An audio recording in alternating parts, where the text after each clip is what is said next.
Well, let's look at how one of these condensed objects could have formed.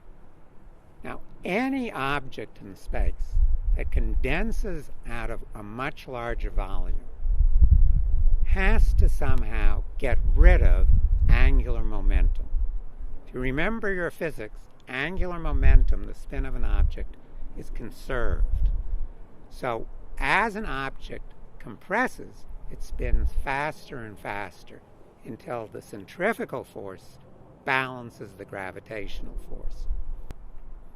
For example, our solar system, the planets in our solar system don't collapse into the sun because they have enough angular momentum to counter the sun's gravitational force.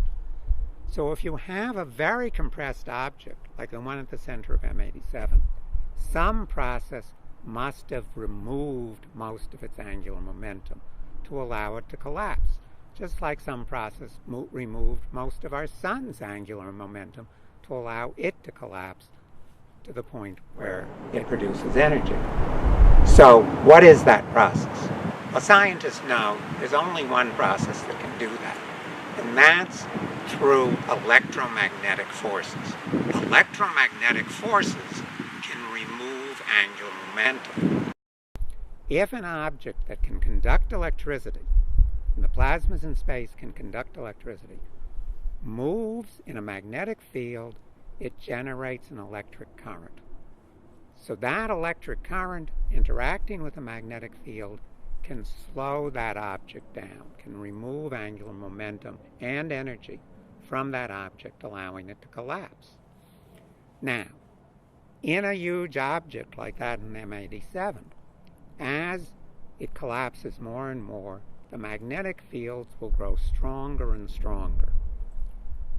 At some point, the magnetic fields will start to align with the electric currents, and vice versa. The currents in the fields will align. Why? Because that is an easier way for the currents to flow, and nature tries to do things in the easiest way. As these currents and fields align, the force slowing down the object will decrease. Eventually, the object will reach a balance in which the magnetic fields, the gravitational forces, and the centrifugal forces are all balanced, and the compression stops. Now, when you get that object, will it be an almost black hole, or will it be an object that looks very different, what we call a plasmoid? So let's look at what is the difference.